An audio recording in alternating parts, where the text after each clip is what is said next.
What's going on, everybody? Welcome back to the Shaw and Steel Show. On today's episode, we're breaking down the craziest moments from Week 5. All right, Steel, you ready to get into this thing? How you doing, my man? We got a lot to talk about, buddy. Let's just hop right in. All right, first game, we're going to start with our alma maters first. Excuse me. We're going to go look at USC versus Illinois. I'm dreading talking about this, but what are your initial thoughts with USC? I'm excited to talk about this. All right. Okay, I'll spare you. I won't say too much bad stuff, but I mean, I want to focus on Illinois a bit. I thought that was a really good bounce back game for him. I mean, between Luke Altmaier, then the O-line, they gave up like 7 sacks against Indiana. Now they're giving up nothing against USC. I think this was big for them. They were putting together great drives. Their defense struggled a bit, but I mean, you'll talk about USC's offense probably. USC's offense, they're no joke, but I mean, you love seeing that out of Illinois. They came back in a big way after just a really ugly loss the week before. Yeah, first off, you got to give them credit. I mean, that shows them what kind of culture they have over there, because if they didn't have a good culture, they probably would have got blown out again. Bouncing back from a 63-10 loss is no easy task. So I give their coach credit. I mean, he had a great game plan, especially for offense. I thought Altmaier, he looked great all game. He looked confident in himself. And when I look at this USC team, looking at my beloved Trojans, I was really disappointed in kind of what I saw. And some backside, but back behind the scenes information. Somebody's playing with a fucking squeaky toy over there, but we'll keep going. It's driving me crazy. You keep it rolling. We're gonna keep it rolling. But when you look at the behind the scenes here, I will say I'm not going to make an excuse for him. I'm not going to make an excuse for him, because when a team rushed for, what was it, like 2 yards and got sacked 8 times, and then comes out and rushes for nearly 200 yards, that's not a good look for our defense. But I will say, we got to remember, this was a 9 o'clock kick for the Trojans, local time for them. If they were on Trojan time, it was a 9 o'clock kick. Let me keep going. No, let me keep going. The next thing is that, some of them hotels can get a little weird on Friday nights. And I'm hearing that a lot of the Trojans got food poisoning. And we've been on the road a couple of times. Some of that food is skeptical that these visiting cities will give us. So I'm hearing that they had food poisoning, because to me, looking at this game, I'm not making excuses for them. Looking at this game, that did not look like the Trojan team that I know. They came out just from an energy and effort standpoint. I mean, they looked very flat out there on the defensive side of the ball. They didn't have that juice to them. Eric Gentry, he made some big-time plays like he's been making all year long. And then Christian Pierce, I thought Christian Pierce, the safety, I've talked about him a lot, Steele. You would love playing with him. He's a high energy guy and plays very, very tough. He was physical out there. But other than those two, I mean, that D-line, they look like they're just kind of walking around out there, and that's what bothered me the most. But yeah, that offense looked great again. Jaden threw a pick, but that was a hell of a play by that backer. Mm-hmm. So I think they're going to bounce back. They get a bye week, and they're going to fix some things. And man, but if they don't fix some things, they're going to get Michigan coming to the Coliseum, pounding the rock down their throat. No diddy, but yeah. All right. Well, okay. To rebuttal first.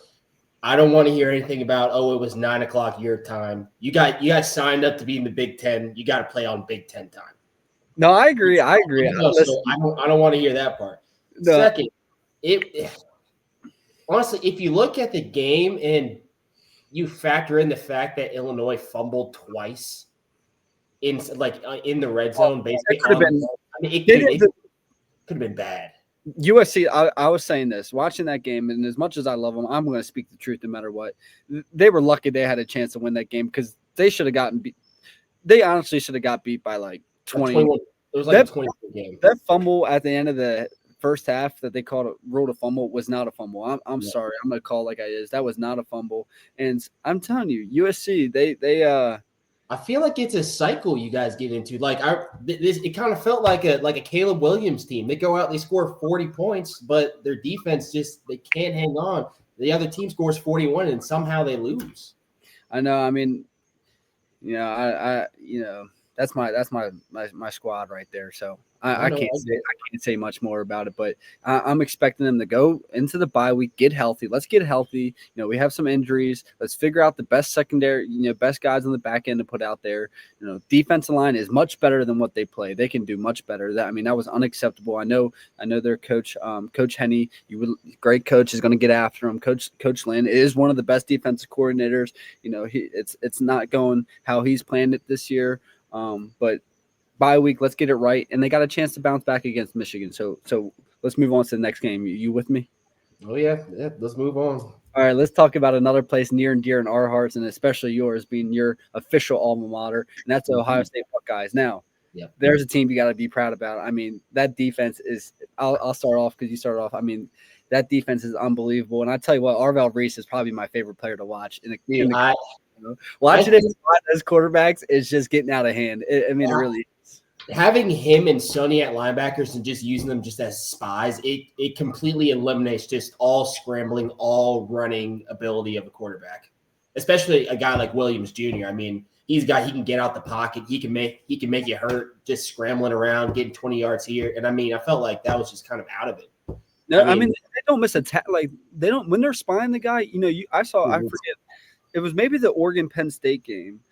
They had a spy on a certain play, and the guy missed a tackle and whatever. I forget exactly how it went that. But with Ohio State, you don't see these guys missing those tackles. No, when they're spying. And I mean, it's their closing speed. Like they get you in the backfield. It's not like they're chasing down. They're pushing you out of bounds for a 2-yard gain. Like they're getting at you before you can get to the line of scrimmage. It's insane. Now, what do you think about the offense from Ohio State? Okay. I think the offense is playing well given the situations they're in. Hartline, Julian Sayin, Coach Day, they are just playing it very vanilla. They're not really taking many shots downfield because they don't have to. They're playing ahead every single game they've been in so far. Julian Sayin, he's going through his reads. He's willing to take the check down if nothing's there. He's not really taking these crazy shots like you may see with these other teams. But, I mean, a couple things that really scares me is later in the season, if for some reason we get behind a team and now we need to go and score 14 points quick, I just haven't seen that ability to do it yet just because they haven't been able – they don't have to. That along with the fact that the running game, I'm just not sold on it. The O-line is playing fantastic, but as far as the running backs, Bo Jackson's starting to come into his own. But I just got used to Travion and Quinshawn just being just two spark plugs back there. But they got spoiled with Trey, man. I mean, Trey, you were with Junkins. I wasn't, but Trey was. No, I wasn't. I was gone. Oh, yeah, you were gone. That's right. You were gone. My fault. But you probably been around that program more recently than I have, so you've probably seen him. But Trey, I mean, that dude is probably as good as it gets. When you look, it's either him or Dobbins. I mean, who would you pick? I'm picking Dobbins. Oh, okay. I was in the same room with Dobbins for a full year. Trey, I was only in there for half a year. But I mean, JK, that's just another beast. I mean, that guy was playing with all types of injuries too. That guy was a freak. Yeah, but I feel like the running backs. I want to see a run game established where maybe the O-line is just a little off and the running backs are just able to make plays on the run. Okay, so I do want to bring up something that's on my mind, and then I want to get back to Ohio State. Mekhi Lemon, wide receiver, USC. He's good. Watching the game, they compared him to JSN. He's not JSN, but I mean, I see where the comparison comes from. He's putting up numbers week in and week out, and that guy's a grinder still. I mean, JSN is as good as it gets as well. I was luckily I was at Ohio State when JSN was still there, and so I got to see both these guys. JSN is a freak, but I'm telling you, Lemon, I don't know, man. Right now he's playing. I think he's playing the best in the Big Ten. I'm not saying he's the most talented guy in the Big Ten at the receiver position. I think Smith is, obviously, but he is playing the best in the Big Ten, in my opinion. Yeah, I think he is. I mean, Jeremiah Smith. I mean, if you watch the game, you saw he was basically getting doubled the entire time. Got to be a man, and then a deep safety right behind him. So. It's going to be tough for Smith to get his numbers. I mean, that dude's something else. Yeah, but I mean, one thing I will say that kind of upset me, they kind of addressed it a little bit as soon as the second half started. But I mean, it seemed like at first, like they were just completely eliminating Smith from the entire game. And then Hartline just kind of just let it happen. and he just tried to find he wasn't even looking at really other weapons. They were just trying to run the ball.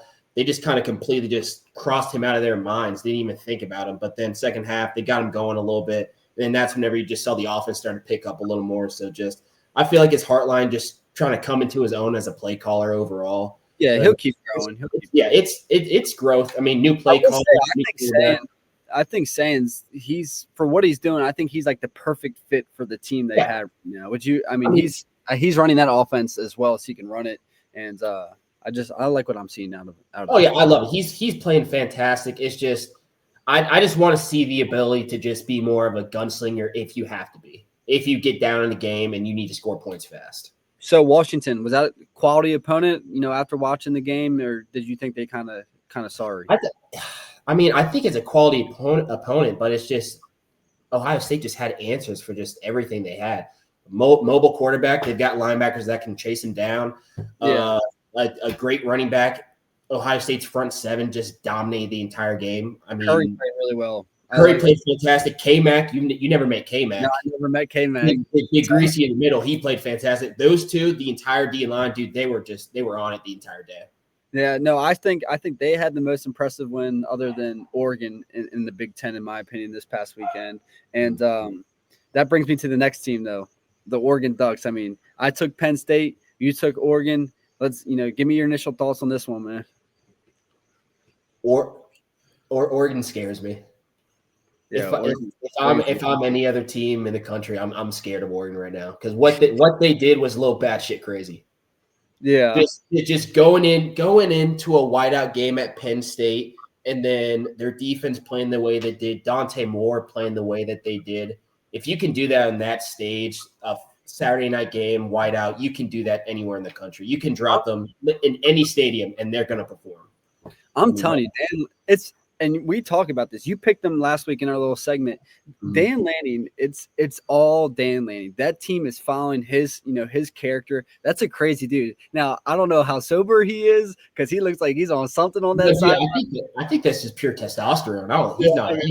That dude is letting it fly out there, and I love him. I mean, there's not a whole lot of coaches that I'd be willing to, be on that staff being a coach. If I ever had the opportunity to coach under him, I would 100% without a heart, 100% take that opportunity because I just love Coach Lanning and I love what he's got going on. And what did you think about Oregon's defense? What did you like out of them? You talked about it was solid. I mean, the ability to shut down the run game completely whenever Penn State has those two backs, that's a hard thing to do. I mean, Big Ten championship, they gave up, I think, like almost 300 yards rushing. So being able to just replace all these pieces that they had leave for the draft, that graduated, bringing all in all these new guys, and still being able to play that much better in the run game, that's huge. And they just shut down the pass game completely. Yeah, and one of those new guys they brought in was Bear Alexander on the interior. I played with him at USC. He's a guy when you look at growing. He's at Oregon now. Oregon. He was number one. He was making plays all game long, brother. He was right inside. He's explosive. He's fast. They put out some, how they do the star from each position. Like they'll put a star in like Big Ten or whatever. He was one of the interior guys, and it's a shame that it didn't work out for him at USC because he really could have been helping us out. He's a journeyman. Was he at Georgia before USC or after? He's at Georgia, USC, Oregon. And when I, talking about Bear as a football player, he's as talented as it gets. Off the field, he's grown I got actually pretty close with him, and he has grown every single, it felt like every week that was going by, he was getting better and better and better.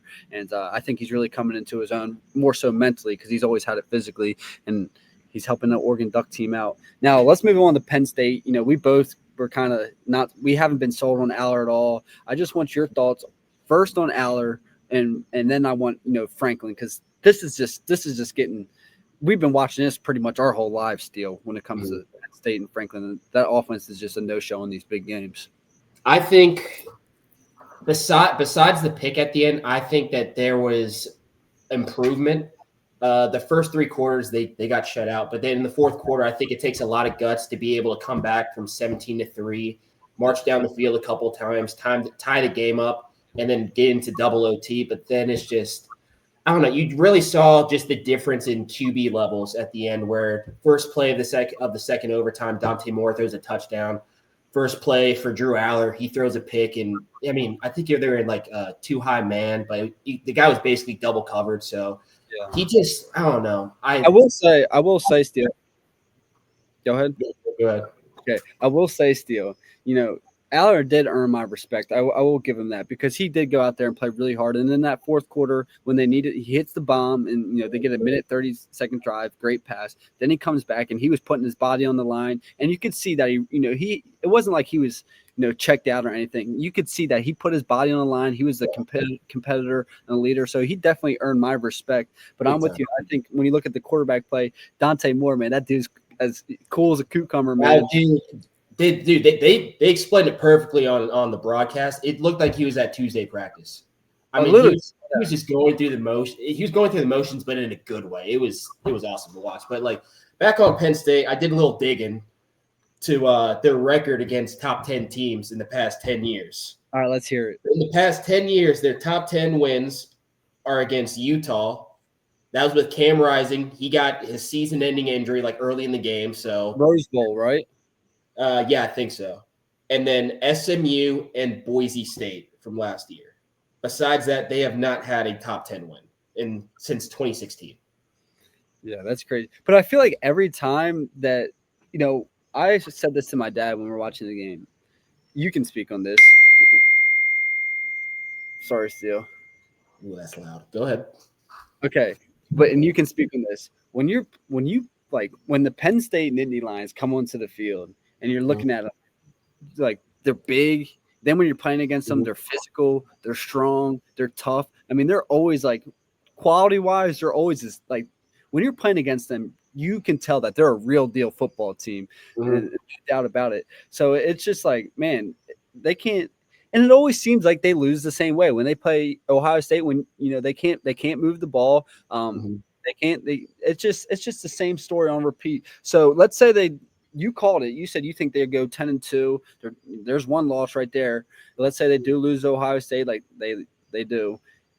Franklin, is Penn State happy going 10-2 for the rest of time, or do you think it's a reset coming? I think in the past 10 years, they might have lulled themselves into – they sort of see themselves as an Ohio State and a Michigan, but they're not putting themselves up to the same standard. They're just accepting these close losses in big games. But I think, like, you have the talent. These games are close. I think at this point, it's got to be a culture thing, maybe.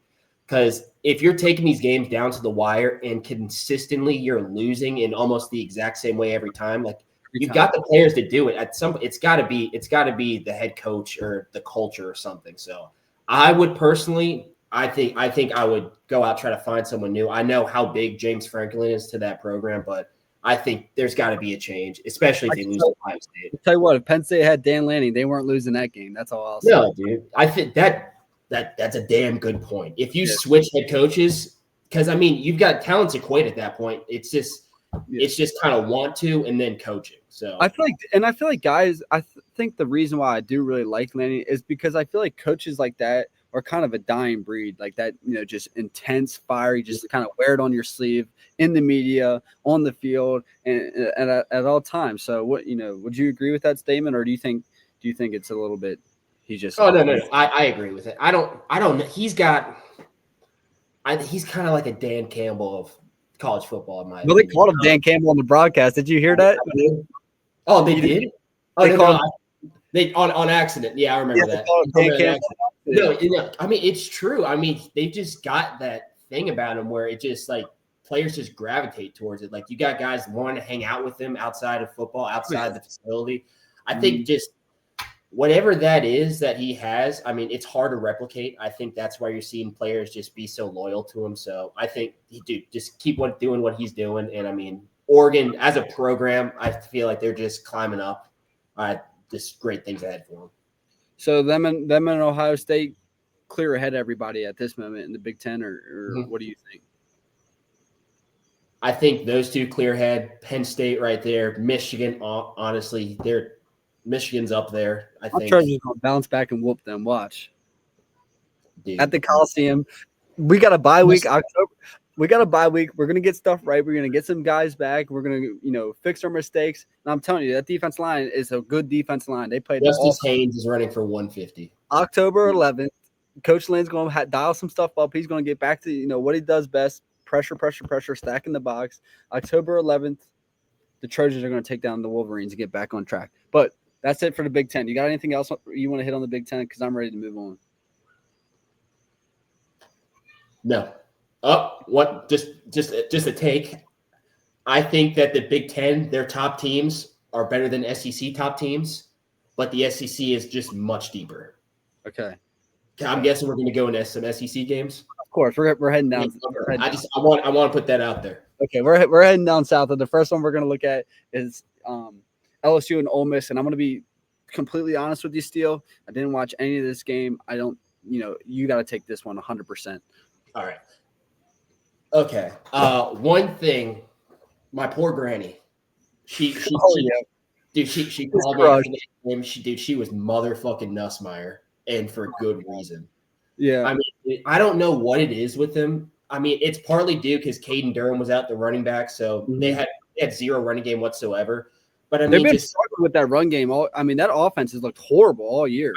I mean, well, now they're just one dimensional, and Ole Miss, they knew that. They were just dropping 8 the entire game. And Nussmeier, I mean, he was making terrible throws. He was making bad decisions, throwing into double coverage, and then whenever he did have these one-on-one shots, he was just missing them, underthrowing. It was bad, and you feel bad because the LSU defense. I mean, they did what they could.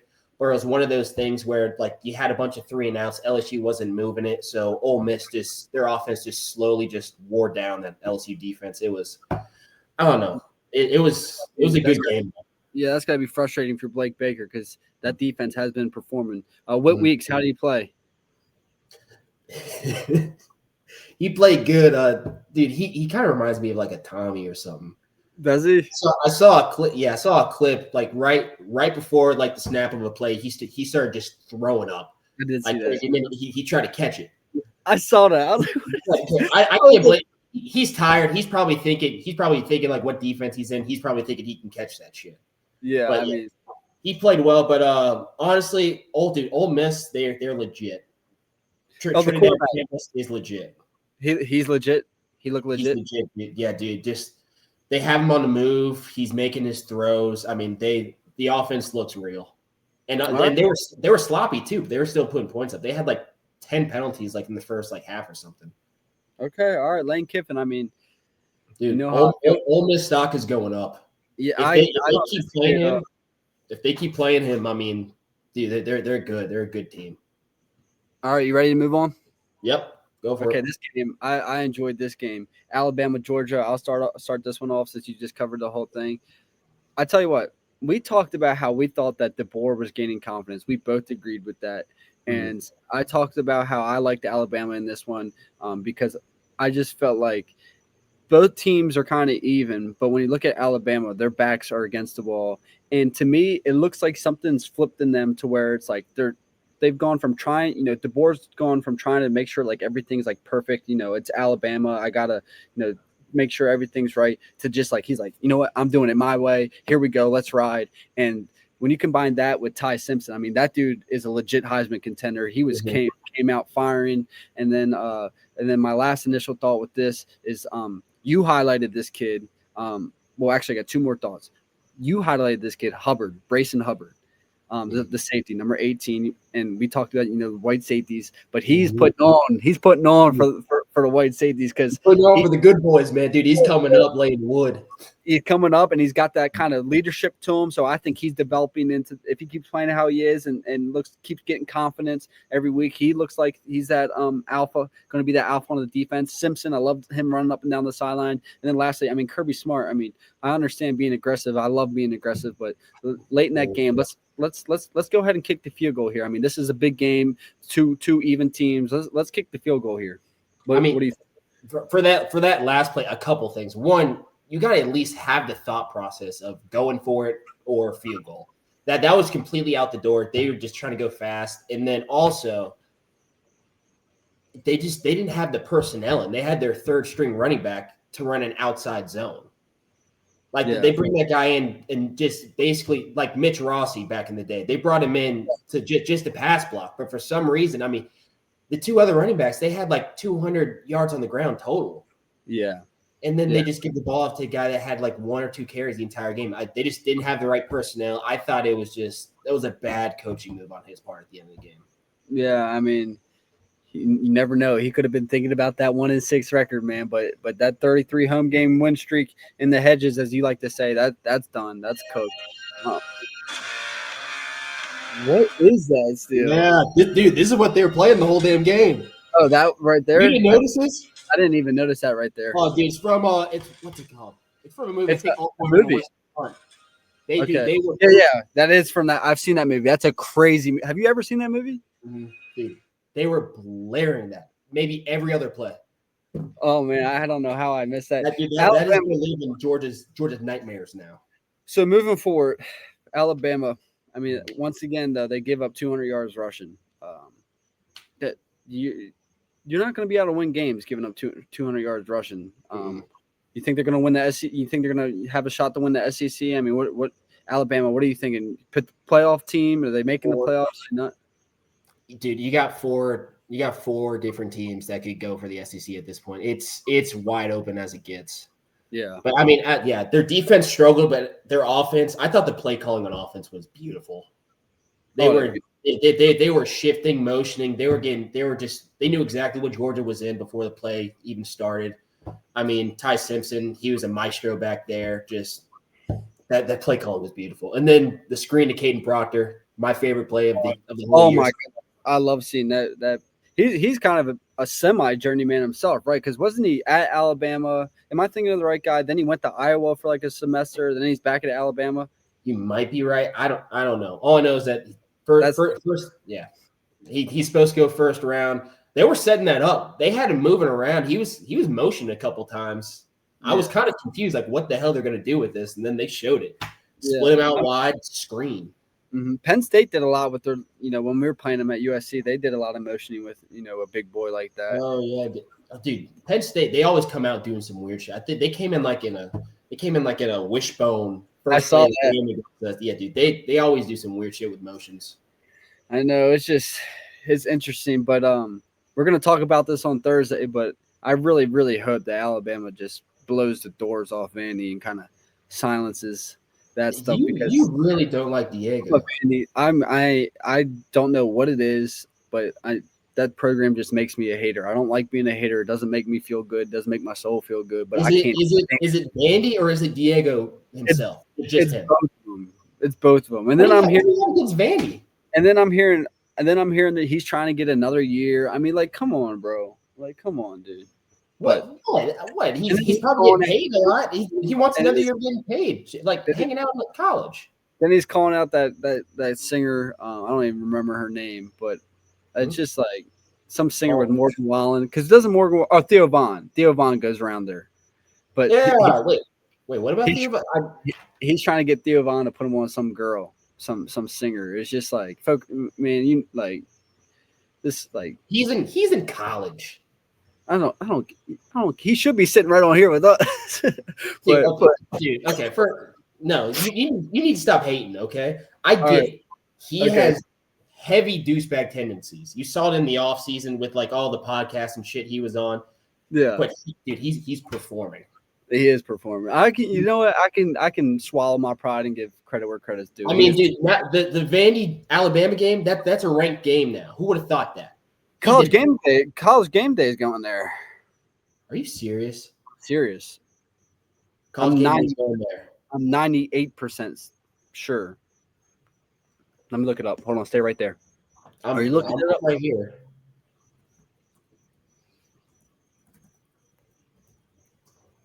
Where is the Miami Florida State game?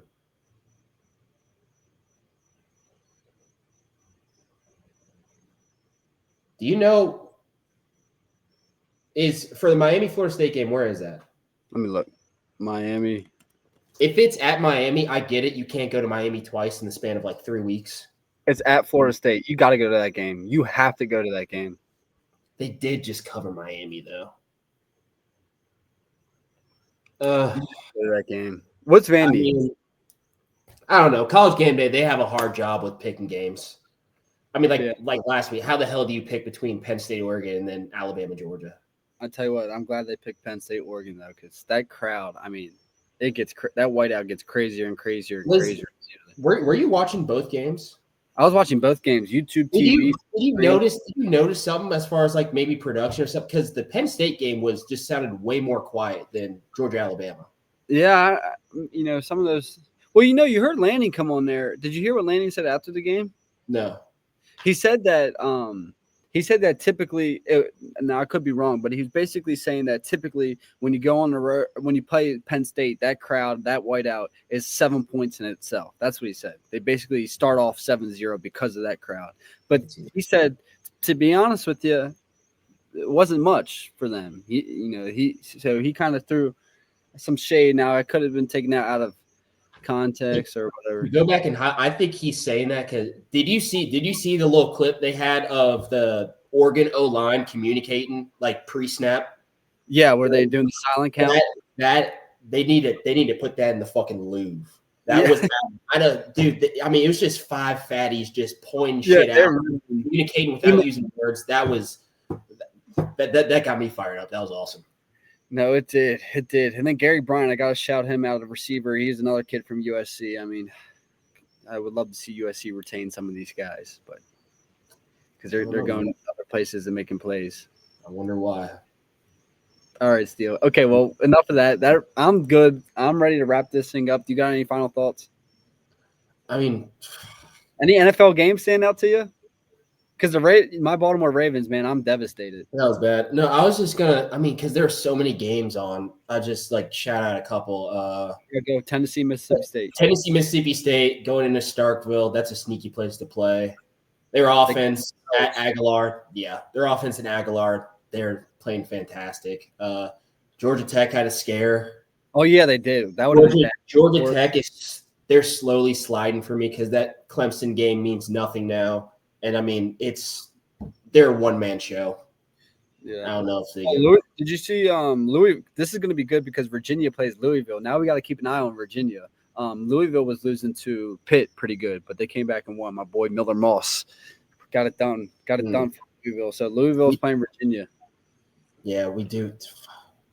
Louisville playing Virginia. I hope Mitchell Melton has 6 sacks. I know. I need to see Mitch make. I don't know, dude. The 8th, dude. I mean, besides the Big Ten, I feel like everything else is just a toss-up. The ACC, you've got Georgia Tech, Miami, Florida State's still in it if they beat Miami. You've got Virginia now. The SEC, Wild Wild West. You can name 6 teams. They all have a shot. But, I mean, I don't know, dude. It's a lot. I want to see my Maryland Terrapins go 9-3 this year at least. What are they right now? What are they? 1-2? No, they're undefeated. They're balling. They got the best true freshman in the country. You need to do your homework. Their QB is good. I did. You need to do your homework on the Maryland Terrapins, bro. My home school is going to get it done this year. Yeah, whatever you say, dude. The freaking Maryland Terrapins. Give me one thing you noticed from the NFL. One team, one player, whatever it may be. I saw a clip of Gruden talking about this, and honestly, I'm starting to see it a little bit. I know he saw it way before me. He's smart as fuck. But I think something's going on in the NFL where so many guys are getting injured now. And I think it's starting to have a trickle-down effect where I think they're probably practicing a lot less. And you're seeing it in phases like special teams. The special teams this year is crazy. You're seeing block kicks. You're seeing block kicks, punt returns, kick returns. I don't know. I don't even know where the fuck I'm going. So you're thinking that the product of the NFL is not very great. Right? No. I'm not saying that. I think that teams are starting to ease up a little bit on the gas pedal as far as practice, and I think you're seeing it a little bit just in kind of like the play that's happening over the weekend. I don't know. Did you see Ben Johnson in The Reporter? Wait a second. I didn't watch much of the games yesterday. I was filming. I didn't. Yeah, no. So I'll fill you in. Ben Johnson, coach for the Bears. He is running, and I only saw this because of Gruden too. I mean, I tell you what, that man is on top of everything, Gruden.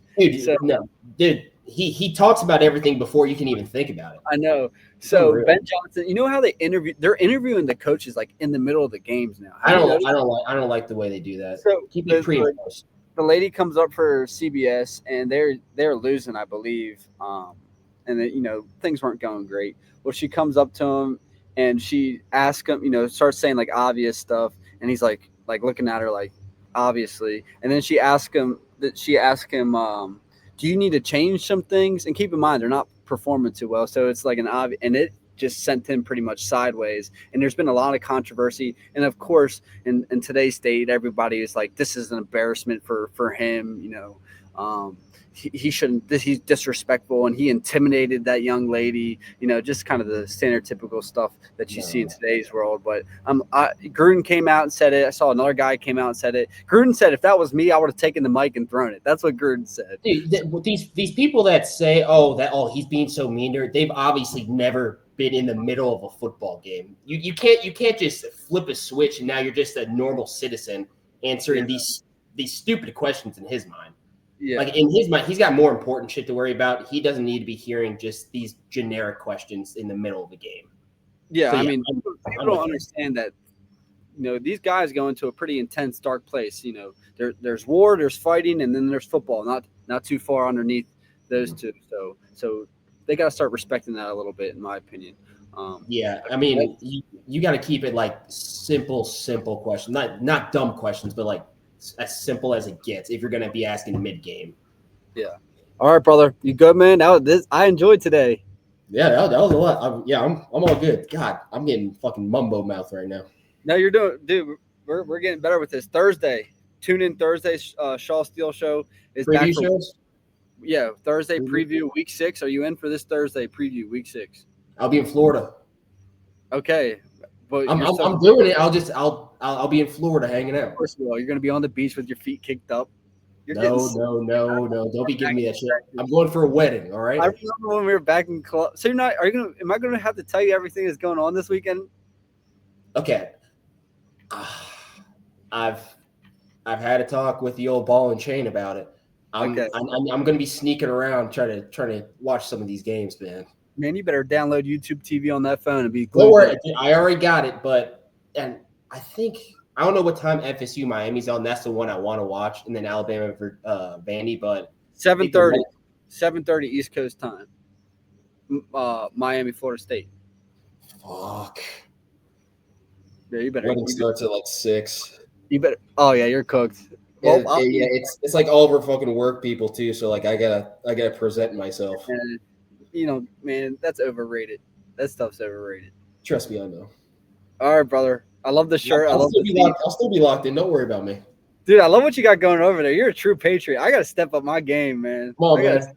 Show a little respect for U.S. Hard defeat in the Ryder Cup, but oh yeah, still support them. Yeah. All right, brother. I'll see you. All right, see you, buddy.